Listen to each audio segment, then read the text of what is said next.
Leon Draisaitl Uh-huh. was set to reach his 1,000th point that day. Okay, so I said, Stuart Skinner, so long as you don't let any goals in, Leon Draisaitl will not score his 1,000th point on you. But of course, what happened? Stuart Skinner proceeded to let in, I think, 6 goals.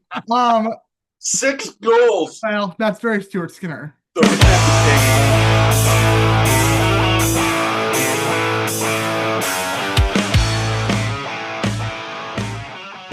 All right, everybody, welcome back to the Peanut Gallery Podcast. If you like hockey, college football, and arguing with your friends about things you're only sure about, you're in the right place. This week, we've got Quinn's first week in Minnesota, a couple of young guys making noise, first NHL goals, Pittsburgh changing owners, and college football playoff chaos. And then I'm asking a goalie question that's going to make everyone pull out their phones. So let's get to it. Episode 12 is next. Hello, Mackenzie. Uh, How are you? yeah, you know. Okay, I got you. Hey, you having a good Christmas break off?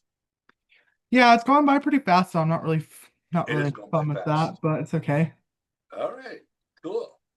You Yeah. know what, though? Once you go back to school, it's your last semester. You got that Oh, little geez, move too. that's so terrible. No, please don't. No? No. All right. But hopefully you go back to Georgia so you can take Hopefully. advantage of football games. Yep. Kenzie, Yes. let's talk about Quinn Hughes. He came Yes. to Minnesota Wild last week, and he's been tearing it up since.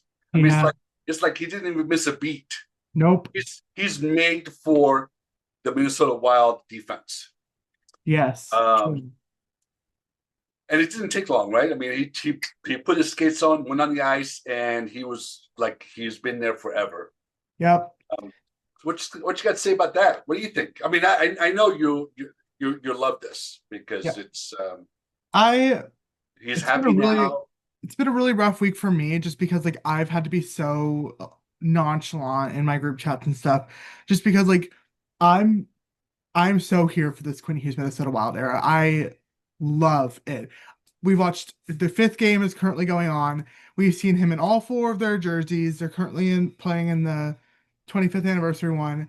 That first day, you could tell it was a little awkward with Brock Faber and stuff like that. Him like getting used to chemistry. He still scored a goal. The next day, he had an assist. Like he's fitting in very well. And I think the fact that the Wild have scored more than 5 goals in all 4 games that Quinn's been there for, like that's just such a huge testament to how well like he's gonna mesh with the team. I think the Minnesota Wild are very happy to have him there. What I'm not appreciative of is everybody else who has an opinion. I've seen a lot of Quinn was a horrible captain. I've seen a lot of Quinn's a traitor. I've seen a lot of blah blah blah. He left the team when the ship was sinking. I'm just gonna need everybody to be quiet. Like if a person is not meshing with their team anymore, they're allowed to leave. I Yeah, understand he was of the course. captain, Yeah, but absolutely. Vancouver had one good season in 13 years. Okay. The last good season they had before 23-24 was in 2011. And that's just not going to fly when you have a Norris Trophy caliber defenseman like Quinn Hughes. Let him move on. Let him go somewhere that's better for him. The Canucks have been doing well. They're 4-0 since Quinn left. Okay. That doesn't necessarily mean Quinn was the problem. I hate that narrative too. But they're playing more relaxed and they're playing like they have something to prove because they do. They just fumbled their Norris Trophy captain. Like, you let him go because you were bad. Prove to him that you're good enough. He's not coming back, but like, prove to everybody else that you're good enough too, you know? Anyway, so I'm so here for it. I love how he's happier. I love how the team is seems to be going around him. I love how people aren't making it the Quinn Hughes show. So yes, Quinn Hughes joined the Minnesota Wild, but he's not the Minnesota Wild. They have their own captain. They have their own stars: Kirill Kaprizov, Matt Boldy, Brock Faber, Jared Spurgeon. So they're not saying, "Oh, this is Quinn Hughes and his team." No, Quinn Hughes is on the team. Like, he adds a certain level of star power that they already had. They're just adding to it. So I'm here for it. It's been a great week. Hopefully they keep it up. They're playing the Avalanche right now, who are the number one team in the league and only have 2 losses in regulation. So it's going to be difficult for them to win today, but they're going to put up a better fight than the Canucks would have. So it's okay. at the end of True. It happens in sport, um, in all sports. Players get stale. They move with the same team for a long time. They get stale. They get complacent, and they it's time for them to go and to new ventures, but and then they flourish, and both sides flourish. The team that he was with yeah, flourish, and but he didn't get stale, the team did. Like yeah, there was exactly. a Yeah, whole bunch of issues in the locker room this last year and a half, like the whole JT Miller problem, the Elias Pettersson issues, like that had to be hard on him as a captain. And also like the team isn't good. Like I hate that people are saying like, oh my gosh, like nobody's backing up. Vancouver had their good moments, but nobody had the I want to be in Vancouver mentality. Nobody yeah, has it still. So when you don't have the mentality, you don't have the willingness to do something, you're not going to perform. The coach is an issue, the management is an issue. And as somebody who's good at hockey, like Quinn Hughes, and has a lot of pressure on him to perform well as the captain, physically injured, mentally injured, it gets to a point where it's too much and you want to go. And also, true. God forbid a guy want to play with his brothers. Like, let him go to the East Coast without putting up a fight. It's fine. So anyway, there were a whole lot of things that went into it, but at the end of the day, he's performing just as well as he did in Vancouver, but much more relaxed in Minnesota. And at the end of the day, like he's only 25. He doesn't need, or sorry, 26. He doesn't need all this pressure on him at such a young age when he's barely in his prime. So but Canucks Although fans need to be quiet. 26 for a hockey player, It's that's his prime. considered prime. Yes, when Yeah, he's in his prime. right. No, All but right. Well, it'd be fun to watch him. Now, the test is going to be April 2nd, which is when, when he's against the Canucks again. when he's going to be against the Canucks. Yeah, exactly. Yeah, we'll see. Yeah. We'll see if the Canucks are in the playoffs at that point. We'll see if Minnesota's still performing well. That's still an entire half a season away, but we'll see what happens. Yeah. Um, but I think you should go to that game, I guess you go to that game too. or at least go to the one on in January 12th. Go to Yeah, Minnesota for New Jersey. unfortunately for me, that's the first day of school. Oh, is it? So yeah, and it's not in New Jersey; it's in No, Minnesota. it's Minnesota. Yeah. Yeah, so And trust me, you don't want to be in Minnesota in January. That's not a I good time to be there. I think I'll be okay. All right, let's go ahead and talk about Gabe Perreault Gabe, and Quinn Hudson. Um, are we talking about first NHL goals? I guess so. Yeah, absolutely. Two names you keep hearing, and not by accident. No. Um, what do you think about those? Them? Okay. I'd like to make a note for the New York Rangers organization. Okay. Gabe Perreault was a star at his university. Okay. He went to Boston College, was a star, fantastic. Part of that line with Ryan Leonard and Will Smith, who are both also doing fantastic. But Gabe Perreault didn't get the start in the NHL that Ryan Leonard and Will Smith did. Okay. So Ryan Leonard and Will Smith are held to such high esteem with their organizations. Meanwhile, the New York Rangers are tossing Gabe Perreault up and down like nobody's business. Okay. Well, here's a note I'd like to make. Okay. They are 4-0-0 with Gabe Perreault in the lineup. They've been awful this season. Go with the statistics, keep them up, okay? So that's like, that thing. He scored his first NHL goal the other day. It was the only goal the Rangers had in regulation. JT Miller ended up ending it in overtime, so they did end up winning. But Gabe Perreault is the reason that they went to overtime in the first place because he was the only goal that was scored in regulation. Okay, Quinn Hudson, brother of Lane Hudson, who was the Calder winning rookie last season, one Mm. of the top defensemen right now, brother of Cole Hudson, who is a Capitals um prospect. What was that? He was just recently signed by the Edmonton Oilers. Oh no, I know. It's really upsetting. Like the both of them, Devils. but Well, well, no, the Devils are my team. not the Devils, but The yeah. I don't know. The abyss that is Edmonton. That's where they sent him, even though his brothers are here on the East Coast. It's ridiculous. Anyway, um, but he got called up, made his NHL debut, scored his first NHL goal on Thursday. Yay. Um, and then they sent him back down today. unfortunately. But he was only there to take over because Jack Roslovic was on IR. Oh, okay. Um, but those were two first NHL goals like this week, but they're the most important to me. First of all, because Gabe Perreault, I'm sick and tired of the New York Rangers sending him up and down. He's clearly an asset to that team statistically, and like outside of statistics, they're 4-0-0 when he's there. Like that's yes, it's statistics, but it's also just a fact. They're better when he's in the lineup. And Quinn Hudson, it devastates me that he plays for them. Like when I saw that they signed him, I was so upset. Why would you do that?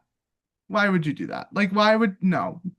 Somebody trade for him, let him come over to the East Coast. Yeah, whatever. But So the point is that they both scored their first NHL goals. yes, they were two rookies that scored their first NHL goals. There were a couple others. Okay. Monday, Max Crozier scored his first with the Lightning. Then we had Friday, Daniel Boot. They call him Cheeks because his last name is B-U-T. It's really funny. Oh, Yeah. He plays for Utah. He scored his first NHL goal against the Devils. yeah. Yesterday, Nick Lardy, who he was one of like the most anticipated people to come up for Chicago to all the fans. He scored his first NHL goal, yesterday. And then Owen Beck, he scored his first NHL goal yesterday. He plays for Montreal, which was really exciting because he's actually scored his first NHL goal three times, but the first two got waved off. So What? yeah. So he finally got it, and it was undeniably in yesterday. So, oh, and then Ben Kindle, who plays for the Penguins, that's who they were playing against. He went over and congratulated him. It was so cute. Yeah. So, That's cool. Well, congratulations to all of those players who got their yeah. first goals, So many NHL first first goals. NHL goals. Um, all right, let's switch the line and talk about the Penguins, Kenzie. The Penguins, Pittsburgh Penguins got sold. They did. Yeah, it's big news. The Fenway Sports Group sold the Penguins to the Huffman family. Anytime ownership changes, fans are all thinking the same thing at the same time. Okay, what does this mean for us, right? What are you going to do with the team? Are we spending more? Are we rebuilding? Or are we just changing the logo on the press release? So, what do you think about that? Definitely a little bit concerning just because like whenever a team does change management, you're like, oh my gosh, are they being relocated? Are they Yeah, like exactly. But I think they didn't make a big deal out of it. Like it wasn't a huge thing like the Coyotes transfer was. So I think Pittsburgh is safe for now.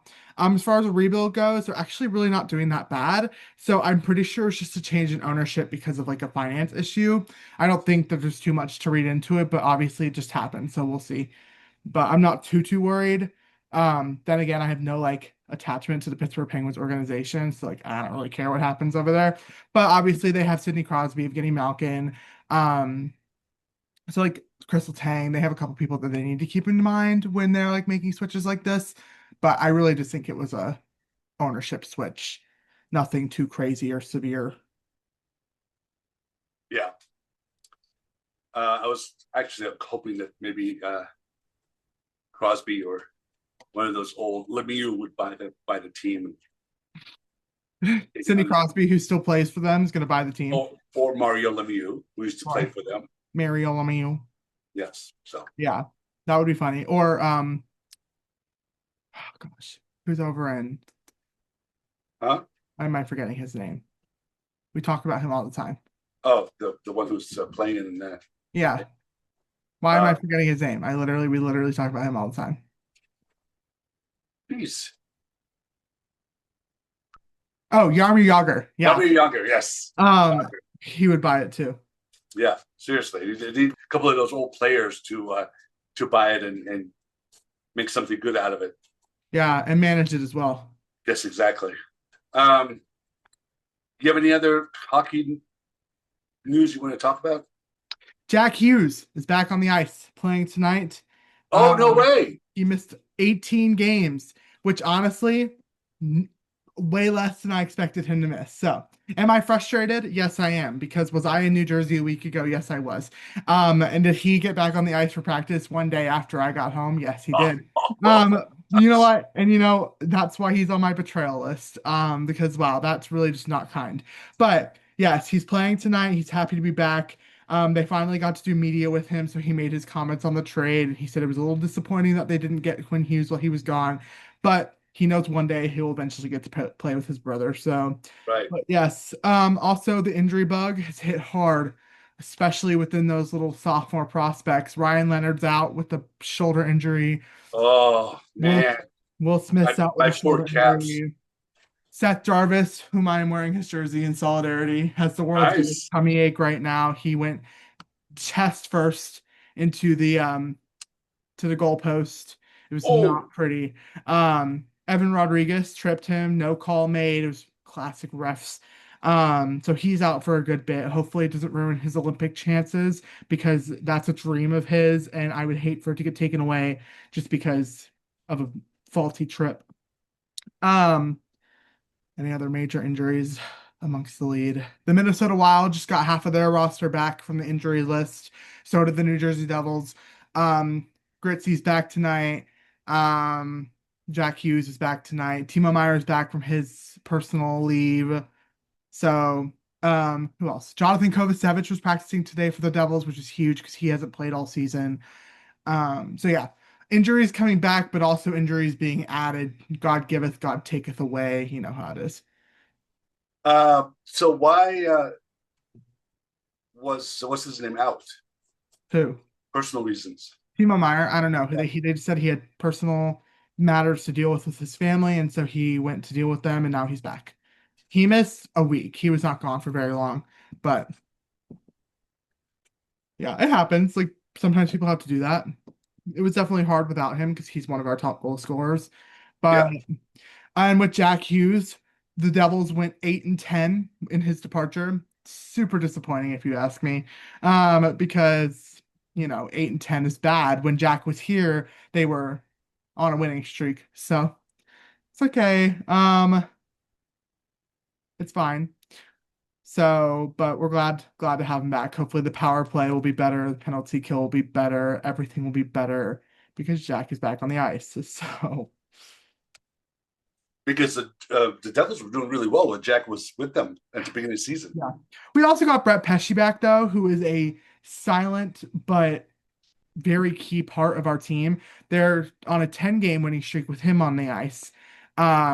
He was out for a very long time with a hand injury. That was detrimental to the team. Then we lost Jack with a hand injury. So Brett Pesce might not be as popular as Jack Hughes amongst the lead, but he is definitely just as big of a part of our team as Jack Hughes is.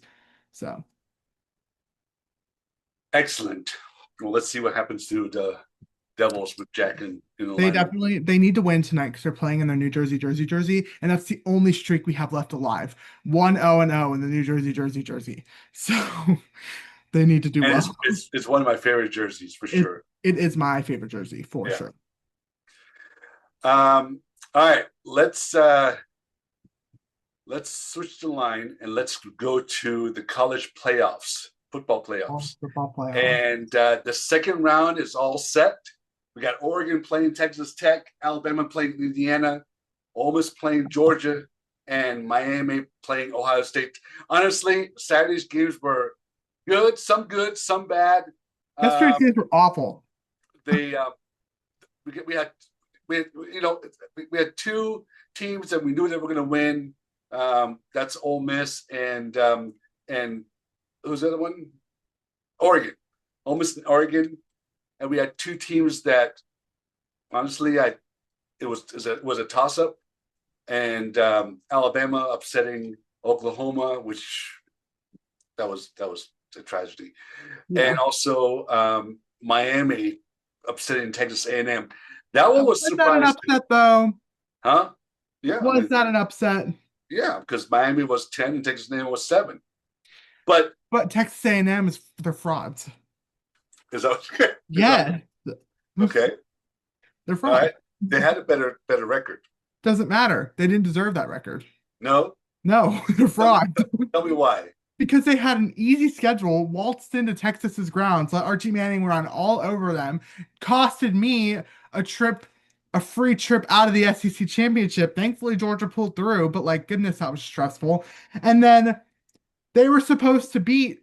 No, I actually didn't care who won. I'm kind of glad Miami won. I'm kind of hoping Miami goes on a generational run, beats who Ohio State, and then meets us in the semifinals, and so that we get to say hi to Carson Beck on the other side. Our defense gets to say hello to Carson Beck.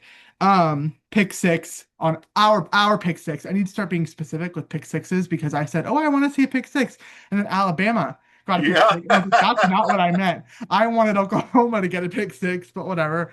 Um, so I'm really hoping Miami just goes on a generational run, beats Ohio State, and then we get to see them instead of Ohio State. I'd much rather see Miami than Ohio State in the semis.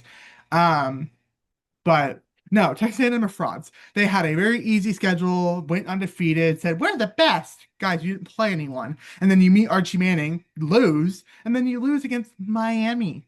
Like, I know. please. That's, And a total of 13 points were scored in that entire game. yep. Nothing happened. I was like, if you're so good, then where are your points? Yeah, Texas A&M different. I mean, there was such a hype pregame with their 12th man and Right. their noise and all that stuff, and Then nothing and happened. they didn't even show up. It was like, Nothing. you But know, no, neither team showed up. well, yeah, it was a defensive game for a long time until what, like 5 minutes left in the fourth quarter. Miami scores a A touchdown. touchdown. Hmm. Yeah. It was humiliating on all accounts. And then there's Alabama, Oklahoma. Oklahoma was leading 17-0, and Alabama comes back and scores what, Which uh, should not have happened. 21 unanswered points or 27 unanswered points in the second half, and that was just devastating because I was Mhm. hoping Oklahoma was going to win. I was hoping to see Alabama gone. Yeah, exactly. First But round you know exits, you what? don't even deserve to be here. Yep. But if they beat Indiana No, and my goat Fernando Mendoza is gonna help me and out then here. and then beat Oregon in the next round, then because I honestly think that Oregon may be able to beat Texas Tech in the third Oh, round, I don't know. the second I don't round. know. Texas Tech, I think, has something to prove. And the fact that JMU scored so much on their defense yesterday, I think that Texas Tech may have it. But Texas Tech's had a lot of time off, haven't played football in a while, and that's a team I think that can't have time off. They need to keep playing in order to keep their skill up. So we'll see what happens. I'm really hoping Texas Tech wins though, because first of all, it'd be really funny if Texas Tech beat Alabama. That'd be really, really funny. If Alabama can beat Indiana, which I don't see it happening. Yeah. I want Fernando Mendoza to do this for But me. don't you think that Indiana is also similar to Yes, Texas A&M, I, where I they yes, haven't really played anybody? I mean, yes, the biggest name they beat was Ohio State, yes. and that's about it, right? I do think that. I do 100% think that. Which is why I'm a little worried because Ohio State, Indiana, Texas A&M, I mean Texas A&M is in the SEC, but they don't know the SEC, like, and when I say SEC, I mean this side, Alabama, Georgia, that's where the list ends. Um, so I'm a little worried about that, but like I really I can't risk seeing Alabama in the Natty. I can't. So, and I don't want us to lose to not risk it. I want them to be the one to lose because I Right. would love to go to the national championship. But I don't know. Well, We'll see what happens. listen, the uh, people in Las Vegas also think this could be a pretty close game because Indiana is only favored by 7 points. I think that's going to go down as we get closer to the January 1st. But if Alabama plays like they did in the second half of last week's game, I think they'll be able to beat Indiana. Boo! But Boo! which after that, I think it's going to be simple path to championships because then they have either Oregon or Texas Tech, No! and I think yeah. So we can only hope that Indiana and what's his Oh my name? goodness! You'll never guess who just scored. Who Jack Hughes. did he really? Oh, good for him. I just got the notification on my phone. No, So let's do our predictions for the second round. Oregon, Texas Tech. Texas Tech. I think Oregon. Okay. Bama, Indiana. Indiana. Give me Fernando Mendoza. I'm going to take the 7 points and go with Alabama. Ole Miss, Georgia. Give me Georgia. Georgia's favored by a touchdown. Give me Georgia. I'm going to take Georgia too, and I think this time they may cover. And Miami, Ohio State. Give me Ohio State. But I really would enjoy Georgia. Yeah, Buckeyes are favored by 10 points. I think it's going to be a lot more points than that, the margin. So, and I'm taking Ohio State. So we have Texas Tech, Indiana, Georgia, and Ohio State. We'll see how that works out. All right. Anything else for you? Remember what else we were going to talk about? All right, No, let's go. and Michael May. I want to talk about let's switch to the NFL. Okay. Okay. I want to talk about Drake May and his little cult that he is going on. Okay. So I am 100% here for respecting and having cultish obsessions with certain players. But what I really appreciate about the cult, Drake May's cult, is their respect for his wife. Okay. You have Ann Michael, it's a double name, guys. Drake makes sure to tell everybody, and Michael makes sure to tell everybody. It's a double name, Ann Michael. Okay. She and And Drake, her name is Ann Michael. Ann Michael, Ann Michael. Okay. Oh, She and Drake have been together since they were literally 12 years old. Okay, so oh, she's not a gold digger, not a bandwagon. They've been together since the very beginning. Okay, um, she's a baker on TikTok. She makes items and stuff, and she's doing this thing called the 25 days of Bake Miss. Okay, she's been making a new item every single day. Her comment section genuinely might be one of the funniest things I've ever read in the entire world because it's all of Drake May's like cult people saying, "Thank you so much for keeping our king nourished. Thank you so much, the Queen of New England. Thank you so much, this. Make sure Drake May has whatever he wants, but doesn't eat too much so that his tummy doesn't hurt tomorrow during the game." It's so funny. They're all like, they're so respectful of her too, which Drake May has said that he appreciates a lot. So anyway, I really think that it's so funny. This whole Drake May cult situation. why does he have such a big following and such a cult? Because he's the best quarterback New England's seen since Tom Brady. Oh, for sure. Yeah, for sure. That's why. Absolutely. And he's young and in his prime, and so everybody loves him. It's the same reason everybody loves Bo Nix. It's the same reason everybody's gonna love JJ McCarthy when he snaps out of this little thing he's in. Yeah, The same reason everybody loves Quinn Hughes, Cal McCarr, these young guys who are carrying their teams because they're good and they're making the teams better. So it's the same reason everybody loves Cam Scatterboon, Jackson Dart, you know? yeah. So So he's a no, he's not on TikTok. famous. His wife is on TikTok. He's not. But the people in his her comment Well, love him. they seem to be a very cute couple. They are. I love them. He's like 6'5" and she's like 5'2". Yeah, the height difference goes crazy. Yeah. All right. Well, cool. I'm not a New England Patriots fan, so it's hard for me to root for anybody who plays for Patriots. Hmm. But more power to them. Right. Um. Okay. So, question of the week, and this one's fun. Kenzie, how many goalies have actually scored a goal in an NHL game? So there have been 17 goalies to score a goal in an NHL game. Oh, Or yeah, 17. I think there's 17 different goaltenders, but multiple different goals because some people have done it numerous times. Some people okay. like Ron Hextall and Martin Brodeur, the people Oh, you would think to do it. But the most recent ones that I think like a current audience would know, honestly, or not honestly, obviously there was Linus Olmarks, which is like what's re-sparked the goalie goal hype. That was against the Vancouver Canucks. Back in 2023. who are you Uh, talking about? Linus? Linus Ullmark. Yes, 2023. Yes. And then there was Tristan Jarry's. And then there's been a couple like really good ones. The Penguins have done it a couple times because Alex Nedeljkovic, I remember he had one earlier this year. It was in like January. And then Philip Gustafson, who plays for Minnesota Wild, he had one. And then I think Ilya Sorokin had the most recent one in March. So 17 different goaltenders have done it, though. Yep.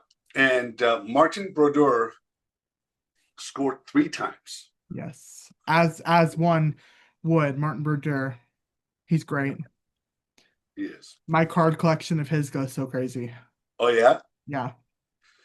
That's pretty interesting. I didn't know that. That's pretty interesting that we have 16 goalies, 17 goals. 17 goalies Yep. scored on their own goal. Yep. Pretty interesting. All right. Cool. Well, you have anything else to add? Do you have a nugget for us? I do a fun fact for you today. Fun fact. Here's your fun fact of the day. This fun fact is actually going to go hand in hand with my hatred of the Oilers. Okay. So recently, in the last week, actually the Friday that Quinn Hughes was traded. So this trade just kind of completely dissolved because Quinn Hughes got traded. The Edmonton Oilers traded Stuart Skinner, Mm-hmm. arguably the league's best goalie. Okay. Yeah. Can you hear the sarcasm in my voice? Yes, I know. To the Pittsburgh Penguins for Tristan Jarry. Okay. Tristan Jarry, or the Edmonton Oilers and the Pittsburgh Penguins, were set to face each other like 4 days later. They played each other on, I think, Tuesday. So Tristan Jarry and Stuart Skinner faced off against each other for separate teams. They were wearing opposite masks. Tristan Jarry still had his Pittsburgh Penguin one on, and Stuart Skinner still had his Oilers one on. Anyway, Leon Draisaitl was set to reach his 1,000th point that day. Okay, so I said, Stuart Skinner, so long as you don't let any goals in, Leon Draisaitl will not score his 1,000th point on you. But of course, what happened? Stuart Skinner proceeded to let in, I think, 6 goals. 6 goals. Well, that's very Stuart Skinner. So he didn't have his A game for sure. I don't think he knows what an A game is. Sorry, Stuart Skinner. I really do for you. And I have a newfound fondness for you now that you're not an Edmonton Oiler. Anyway, my fun fact is that the Edmonton Oilers are heartless and soulless. The real fun fact is that Leon Draisaitl scored his 1,000th point against his former teammate. But they went and celebrated. Every Oiler off the ice went over and celebrated with Leon Draisaitl right next to Stuart Skinner. And so Stuart Skinner, he's turned around playing with his stick, pretending like he doesn't see them. I'm like, you guys are disgusting. Get away from him. Because, first of all, he probably feels terrible that he got scored on again. Second of all, they're like, when I tell you he was right here, they were right here. All of them, every Oiler, because they got off the bench to go celebrate with Leon Draisaitl. I was like, you guys are gross. You're mean. You're bullies. Could you not have skated over to the bench or to the middle of the ice or something?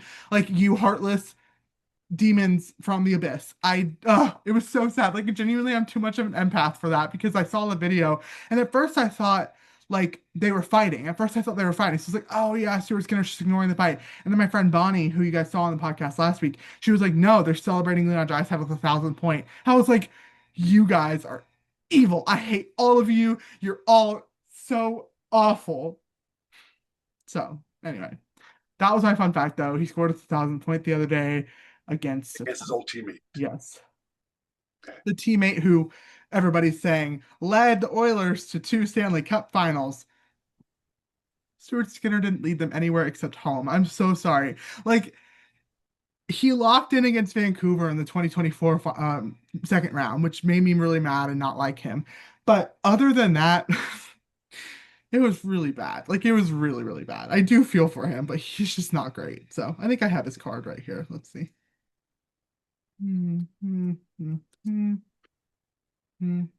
Yes, here he is. All right, and that's episode 12. Oh, nice one. Okay. Yep. All right, and that's episode 12. Quinn settling in, young guys making noise with their first goals, ownership changes, playoff chaos, and a goalie stat that's going to live rent-free in your heads. Thanks for listening. If you enjoyed it, hit follow, share it with someone who always thinks they're right, and come back next week. Because if sports have taught us anything, something ridiculous is always coming. Kenzie, thank you so much. You're awesome. I hope you have a Merry Christmas. wonderful Christmas. Merry Christmas. And I hope you get really nice things Christmas Day. And remember, the true meaning of Christmas is not about gifts or presents. It's about enjoying the day with your family. Hey, guess what? What? You still have the tag on your jersey. I know. Because I want to, now that what's his name is not playing with, I'm going to return it. That's Brock Besser. He got re-signed for 8 years back in July. Remember? He's stuck there. Yes. I love you. Okay, bye. See you next week. I'll see you in 2 seconds. All right. How do you turn this off? Oh my God.